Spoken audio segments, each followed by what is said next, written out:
시편 9편 18절에서 20절 말씀입니다.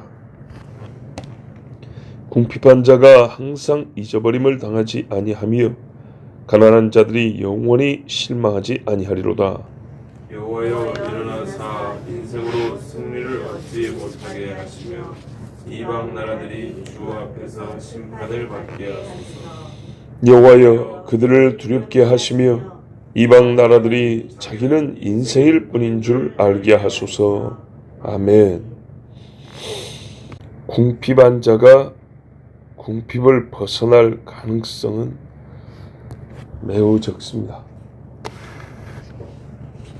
찢어지게 가난한 사람이 그 가난을 벗어나기는 매우 어렵습니다.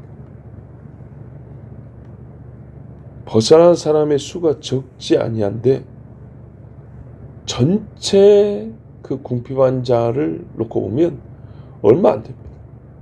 그래서 그 가난을 벗어나면 유명해지잖아요. 몇 명 안 되니까. 사람이 만든 법이나 제도, 삶의 방식 안에서 궁핍이다. 한 끼 굶는 얘기가 아니잖아요.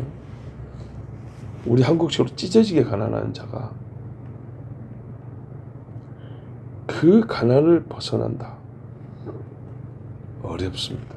되게 가난한 자는 계속 가난하고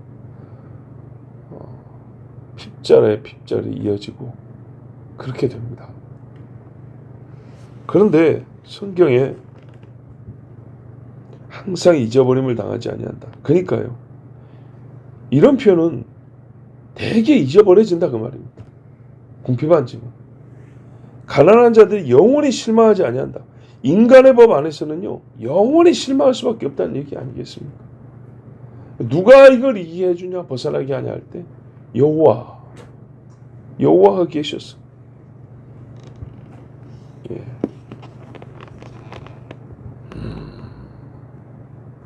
그래서 하나님이 계시면 그 핍절한 자가 부유하기도 되고 많이 가난한 자가 먹고 살 많게도 되고 이렇게 해주시는 하나님이시거든요.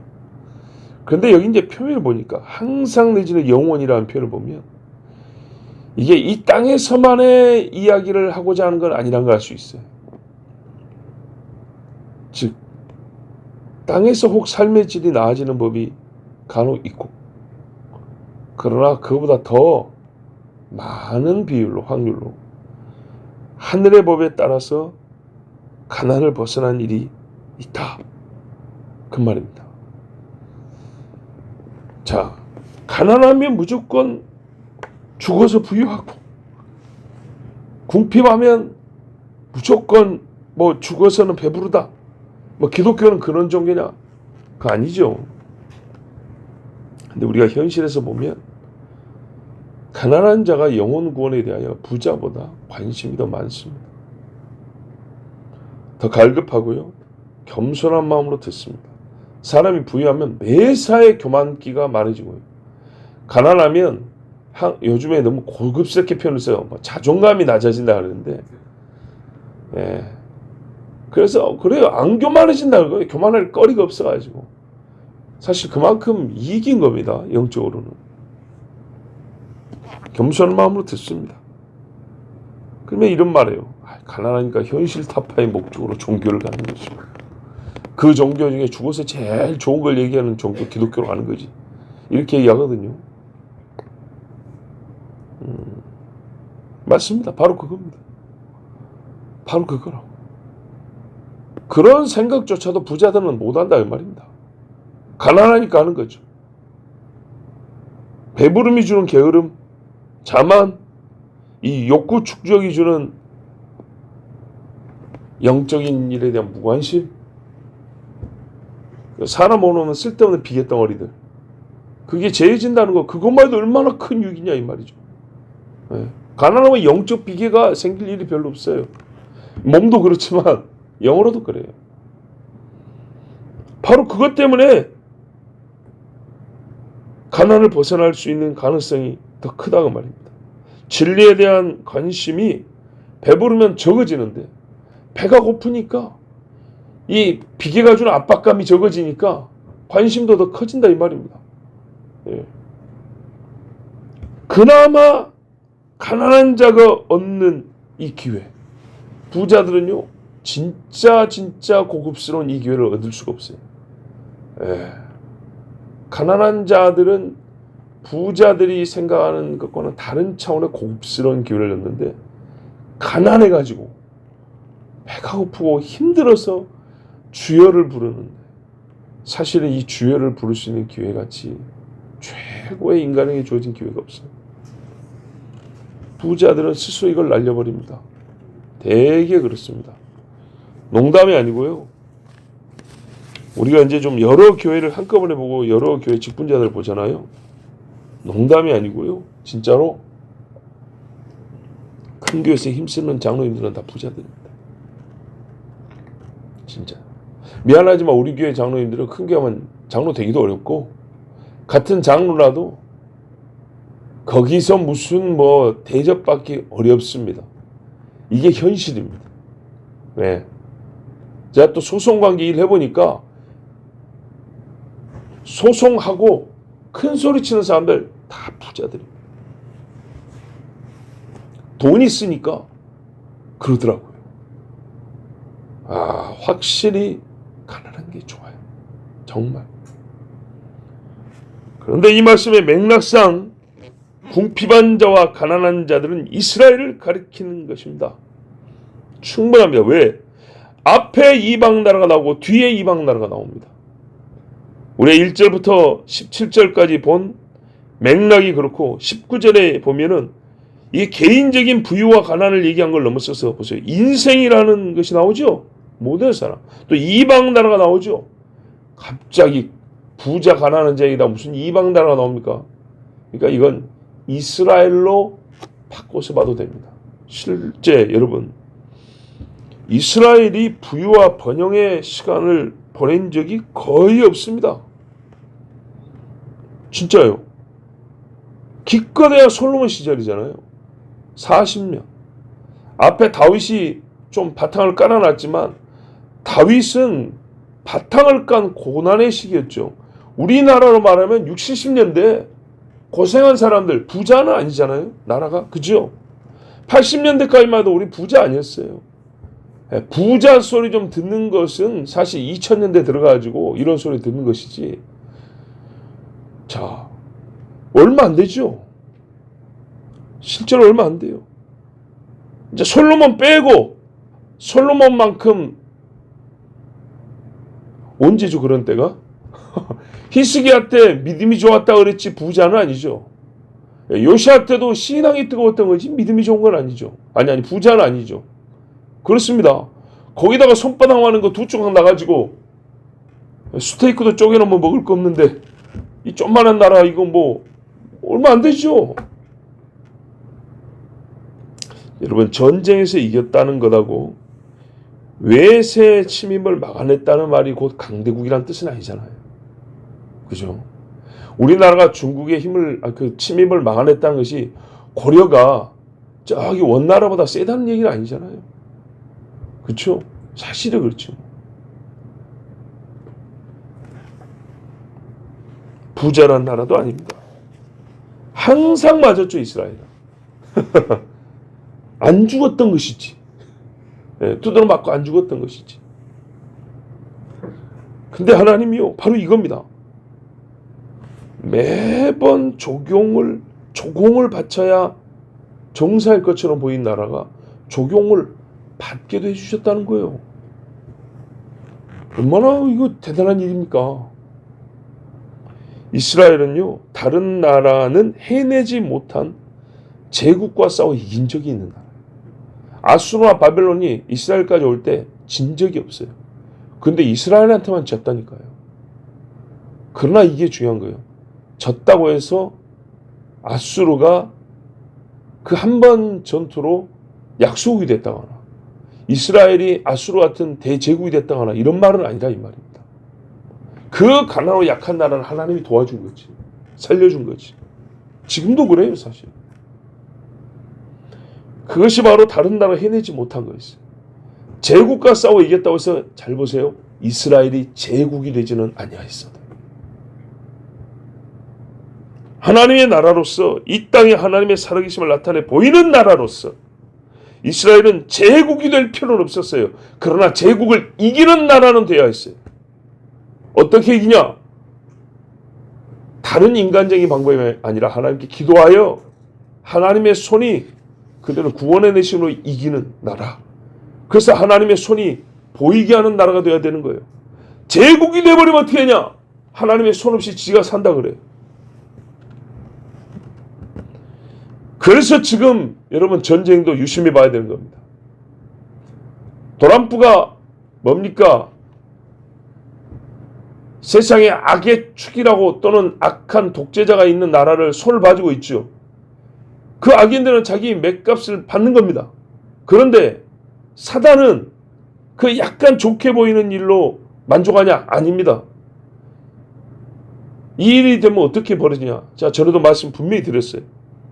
세상에 들쭉날쭉한 나라가 없어져 버립니다. 물론 못된 놈들인 거 맞는데 들쭉날쭉한 나라 그러니까는 자기들의 나름대로 어떤 독립적인 의식이 강한 그런 나라가 적어져 버립니다. 뭐 어떻게 하냐? 천편일률적인 나라가 돼 버리는 거예요. 세상을 하나로 묶기가 딱 좋아지는 겁니다. 그건 큰 그림을 봐야 된다고 말씀드렸어요. 이게 양면이라고요. 그 가운데 지금 이스라엘이 있지 않습니까? 이스라엘이 엄청 세진다 했죠. 이거는 제가 사실을 말씀드린 거지. 그래서 마지막 전쟁이 일어납니다. 사실을 말씀드린 건데 그 일에 어떤 영적인 유익 그는 최종적으로 이스라엘이 회개하는 대로 끌고는 가겠지만 그 중간 과정에서 이스라엘이 어떻게 될까요? 교만해집니다. 네, 교만해져요. 그러니까 마지막 전쟁에서 깨지는 거다 이 말입니다. 이게 같이 갑니다. 하여튼 이스라엘은 제국을 이김으로 그러나 제국에 속하지 아니하므로 제국의 입 안에 있지만 씹히지 아니하므로 하나님이 세상 제국을 다스린다는 것을 나타내 보이는 나라 그런 하나님의 나라로 존재하였다 이 말입니다. 그리고 마지막에는 진짜 주님이 다시 오실 때 그때는 주님이 바라는 모습으로서의 부유한 나라, 강한 나라가 되는 겁니다.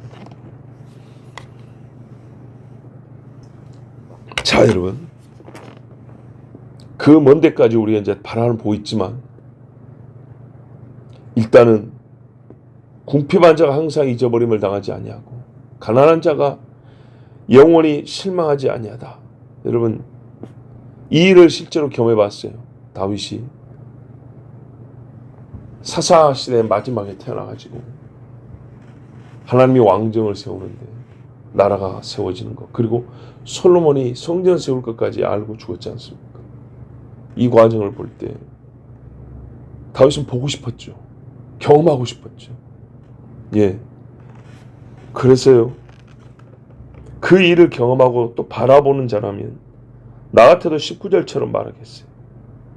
여호와여 일어나서 인생으로 승리를 얻지 못하게 하시며 이방 나라들이 주 앞에서 심판을 받게 하소서. 당연한 결과를 바라는 사람이 말하는 소리입니다. 그래서 지금 다윗이 자 종살이부터 사사시대 두드러 맞는 소위 1000년 가까운 시간을 역사를 봤어요. 그리고 이제 이스라엘 나라가 강해지는 그 전환기에 살고 있는 사람. 자기가 하나님의 은혜로 그리고 솔로몬을 세워서 이제 그 다음 세대를 바라보고 있는 그 입장에 나 같아도 19절 20절 같이 이렇게 말할 때 인생은 여러분 한자 표현이 참 좋아요. 인생 사람으로 산다는 거죠. 사람으로 살고 사람으로 시작해서 솔직히 말하면 죽을 때까지가 아니라 영원히 사람입니다. 사람은 천사가 되지도 아니하고 하나님이 되지도 아니합니다. 사람입니다. 근데 보세요. 승리를 얻지 못하게 하십니다. 그러면 인생에게 승리란 언제 주어지고 언제 맛볼 수 있냐 하면 육체로 사는 동안 사람과 사람 밑에 존재들과 싸워서 잠깐 이길 때 그때 그 사람의 상태를 승리한 자 그렇죠? 승리했다 이렇게 부릅니다. 하나님과의 관계에서는 즉 사람 위에 계신 하나님과의 관계에서는 인생은 절대로 승리라는 말을 얻어 붙일 데가 없습니다. 예. 승리를 얻을 수가 없어요. 인생은 그 수가 셀 수 없이 많은 수가 모인다 하더라도, 많은 인생이 모인다 하더라도 그 수 때문에 하나님을 이기지 못합니다. 그 수가 가진 힘을 다 모으고 지혜를 모으고 지식을 다 모아서 뭐 사람의 힘은 안 되니까 기계를 만들고 어떤 뭐 수단 도구를 만들고 별짓을 해도 절대로 영원히 하나님에게서는 승리라는 단어를 쟁취할 수가 없습니다. 이김을 상사하는 자는 진짜 인생이 뭔지 인생으로 살면서도 모르는 자예요. 잠시 살다 죽는 존재에게 여러분 승리라는 게 뭡니까? 보세요. 궁극적으로 하루살이처럼 살다가 깨고락 죽어버리는데 이거하고 승리란 말 자체가 어울리냐 이 말이죠. 죽음과 승리라는 말은 그 자체로 어울리지 않습니다. 죽음과 생명이란 말은 사전적 반대지만 죽음과 승리는요 실전적으로 이게 어울리지가 않아요. 인생이 영원하신 하나님과의 관계에서 승리라는 것 상상도 안 하는 게 지혜의 시작입니다. 다윗은요 이런 사실을 확실히 아는 사람이었어요. 땅에서 승리를 얼마나 맛봤는데, 그죠? 근데 하나님과 대결한다고 생각한 적 한 번도 없어요. 죄를 지적할 때 감히 하나님과 싸우려 하지 않았어요. 근데 내가 하나님 편에 서 있을 때 감히 하나님한테서 이겨보겠다는 놈들 보니까 다 지더라고. 다윗은 이걸 확실히 알고 싶고 그리고 그 마지막까지 보고 싶었어요. 최후에 하나님의 승리를 보고 싶었어요. 그리고요 그걸 알고 원하는 사람들이 이런 식으로 말을 해요. 여호와여 인생으로 승리를 맛보지 못하게 하옵시며. 아는 사람이 이거 강구 모르니까 해달라는 거 아닙니까? 오히려 아는 사람이 이렇게 말한다니까요. 예. 우리가 무리마다할 태풍같이 여호와를 아는 지식이 충만할 날이 온다는 거, 그날이 온다는 거 알잖아요. 그러니까 우리가 온다는 거 믿습니다로 끝나지 않고 마치 내가 구해야 될 것처럼 그날을 주시옵소서 그러잖아요. 아니 네가 안 구해도 내가 한다고 해놨잖아. 네가 안 구해도 내가 한다니까. 근데요 원하니까 그런 표현이 나오는 거예요. 그날을 보고 싶으니까. 이방 나라 그랬어요. 왜 이방이라 말하냐 하면 사단을 숭배하고 그 모든 우상 숭배 하신 니므롯에부터 시작하는 니므롯과 사람 왕을 하나님을 대지하기 위하여 세우고 섬기는 자들이 있는 나라, 그런 사람들이 세운 나라이기 때문에 이방이라고 부릅니다. 성경에 나온 이방은 이스라엘 외에 가장 기초적인 의미고, 왜 이스라엘 외를 다 이방이라고 부르냐 할 때 하나님이 없다는 뜻입니다. 예. 유대 민족 중심주의 이거는 역사학에서 배운 이야기고, 성경에 말하는 이방이라는 거는 하나님이 아닌 사단을 숭배하는 자들이 세운 나라라 이런 말입니다. 자국 중심주의 아닙니다. 예. 니므롯과 그러니까는 적 그리스도 같은 니므롯, 그리고 사탄, 그런 사람들이 다스리고 그것들을 섬기는 나라, 그런 나라가 주 앞에서 심판을 받게 하옵소서. 이거는 하옵소서니까 원하는 거죠. 반드시 일어날 일에 대한 믿음의 선포입니다. 나도 그래요. 뭐랬어요? 주님이 적그리스도를 잡아 불못에 던진다 그랬죠. 아니 하나님 한다 그랬다니까요. 근데 우리는 뭐라 그래요? 주님 사단을 깨하여 주시옵소서. 하자 그렇게 기도하잖아요. 믿으니까, 원하니까. 그런데요 그 마지막이 오기 전에 지금도 좀 보고 싶어요. 20절에 여호와여 그들을 두렵게 하시며 이방 나라들이 자기는 인생뿐인 줄을 알게 하소서. 모든 심판과 깨달음을 죽음 이후와 마지막 심판의 때로만 연기하지 마시고 현재와 오늘에도 보게 하여 주소서. 죽어서 사울이 지옥 가는 것만 말고 그의 죽음이 곧 무엇을 의미하는지를 우리가 보고 알게 하옵소서. 본질적으로 사람과 하나님의 이 존재적 차이. 하나님은 신이요 인간은 피조물. 하나님은 생명 그 자체고 우리는 하나님 앞에 믿으면 영생을 얻고 믿지 않냐고 대적하는 자가 되면 영벌을 받는 존재라는 것. 이 하나님과 사람이라는 여호와와 인생이라는 이 존재적 차이에서 주어진 갖게 되는 이 상태와 지위에 대한 이 지식. 어떤 상태에 우리가 처하냐. 하나님 앞에 우리가 어떤 존재이기 때문에 어떤 상태에 있느냐. 요거를 아는 지식. 거기로부터 여호와 하나님이 높여지심을 원합니다. 그게 뭐예요? 하나님은 인간에 의해서 두려운 존재여야 되고 하나님은 인간을 심판하는 분이라는 것. 사람은 그저 인생일 뿐이라는 것. 예.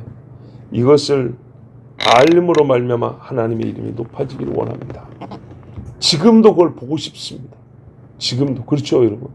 저 북한 땅에 김일성이 신다고 그 숨도 못 쉬는 거 돈 어마어마하게 부어가면서 썩지 않게 방부제 처리 안 하는데 그거 싹 깨져갖고 썩어가는 걸 보면서 그 동상들 다 부셔버리면서 인생은 인생이요. 여호와만 신이라는 것을 보고 싶습니다. 여러분 보고 싶지 않으세요? 나 보고 싶어요. 그 열병시간에 갖고 우리 대형 집회. 예, 정말 대형 그러니까 너무 상업적 느낌인데 진짜 허다한 무리가 모여서 우리 사는 중에도 그렇게 하나님 앞에 예배하고 막 찬송하고 싶지 않습니까? 예? 나 여기만 만족하는 사람 아니에요. 예? 나 온누리 순복음 사랑의 교회 그런 째찌한 강단 원하는 사람 아니에요. 나 거기 만경대로 원한다니까요. 예? 야, 대동강물 앞에 딱 보고 수양버들 바람에 흩날리는 거 보고 그 대리석으로 깐 그 높은 강단에 쫙 서가지고 지금 몇 걸짝 걸으면 숨 못 쉬는 애가 위대한 인민 여러분 이런 거 하고 있는데 나는 거기 올라와서 위대하신 여호와야 부르고 싶다니까요.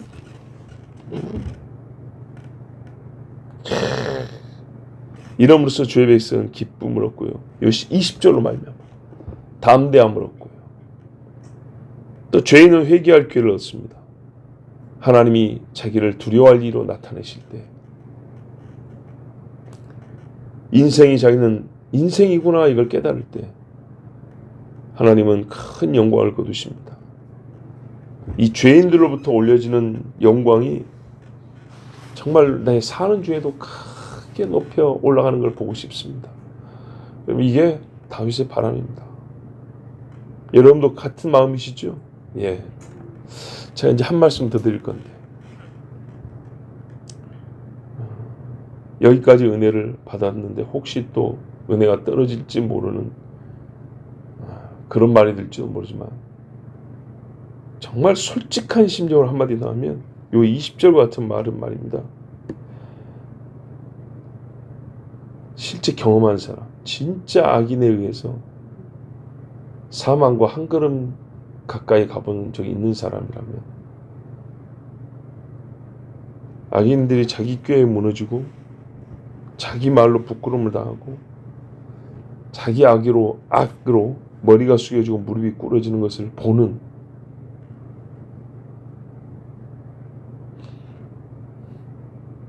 그때 보고 싶습니다. 여러분 솔직히 그런 마음 들지 않겠습니까? 모르드게하고 에스더가 하만이 사형을 당했을 때 어떤 마음이었을까요? 아이고 아까운 놈 하나 죽었다 이랬을까요?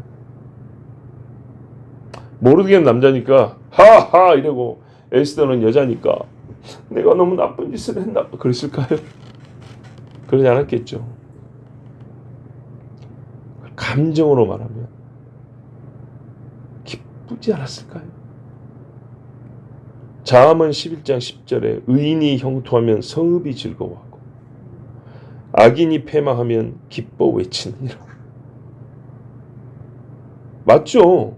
그때 기뻐 외친다고 저런 무자비한 놈들 그러지 않죠. 나는 이때의 그 기뻐 외침을요, 솔직히 말하면 쾌감이라고 말하고 싶어요. 막힌 게 탁 뚫릴 때 그 기쁘잖아요. 막힌 고통이 없어지기 때문에 기쁜데, 그때의 그 기쁨을 그냥 마냥 기쁘다, 너무 밋밋해요. 그 기쁨을 표현할 때 기쁘다, 많이 기쁘다, 크게 기쁘다는 너무 문법적이고 밋밋해. 오히려 그 기쁨을 다 표현하지 못하는 것 같아요. 오히려 그게 답답해요. 그죠? 시원하다, 이게 더 나은 것 같아요. 그죠? 네. 시원하다. 한자 표현은 쾌감이죠. 쾌감. 쾌감이라는 말을 썼다고 해가지고 여러분 뭐 불편하면 어쩔 수 없습니다. 근데 이게 솔직하다. 그거 나는 봅니다. 고사하고 얌전한 표현으로는 뭐 우리가 이 말을 쓰기 좀 곤란하지만, 악으로 인한 슬픔을 진짜 경험해 본 사람, 진짜 아까 말한 대로 하만이 한 짓을 진짜 경험한 사람, 나와 내 식구가 그날 그때 다 죽을 걸 생각하고 1년 동안 밥을 먹고 살아야 되는 그런 가장이었다면, 또 이 하만에 대한 분노가 타올랐던 모르드게라면 나를 죽이라고 장대를 달아놨다. 그랬다면 하만이 죽었을 때 이제는 죽음의 위험이 사라졌구나, 그 평안해 이러고 말 거냐, 아니면은 소리도 못 지르고 조용히 아싸 이러고 말 거냐. 그러지는 않단 말이죠. 그래서 그때 구원받은 유대인이 느꼈던 감정을 그저 큰 기쁨, 이렇게 말한다면 역사상 기쁨을 가장 소용없게 쓴 말이 될 것 같아요. 쾌감이라. 솔직히 나는 쾌감이란 말도 부족하다 생각합니다. 경험을 해본다. 그보다 훨씬 더 큰 기쁨을 표현할 말이 있었으면 좋겠다 하는 정도입니다. 어떤 일이 벌어질 때요, 여호와여 일어나사 인생으로 승리를 얻지 못하게 하시며 이방 나라들이 주 앞에서 심판을 받게 하옵소서. 여호와여 그들을 두렵게 하시며 이방 나라들이 자기는 인생일 뿐인 줄 알게 하소서. 아멘. 이 일이 내 눈앞에서 일어난다. 정말 내 생전의 일을 보게 된다. 말로 형용할 수 없는 기쁨으로 하나님 앞에 하루 종일 할렐루야를 외쳐도 피곤하지 않을 겁니다. 기도합니다. 하나님 감사합니다. 악인이 첫째 횡행하는 때이므로 성경에서 악인이 심판을 받는다, 인생이 승리하지 못한다 소리만 들어도 얼마나 바람하지 아니하고 그날을 보고 싶은지 모릅니다. 궁핍한 자와 가난한 자가 영원히 그 처지에 갇혀있지 아니할 것이다를 읽으니 하나님께서 이스라엘을 살리시고 도우셨고 강하게 하신 일을 보며 역시 아멘이 나오고, 나는 아버지 이 말씀에 믿음으로 해당자가 되며 너무 기쁩니다. 주여 말씀대로 이루어 주시옵소서. 18절에서 20절 오늘 우리가 읽고 들은 이 말씀 그대로 이루어 주시되 우리가 영원히 보게 하옵시고 또한 우리가 살아생전에 보게 하옵소서. 그리하여 우리의 최고의 바람은 무엇이냐? 하나님이 살아계신 것과 주의 영광이 높여지는 것입니다. 하나님의 의가 온 세상에 충만케 하옵소서. 예수 그리스도의 이름으로 기도하옵나이다. 아멘.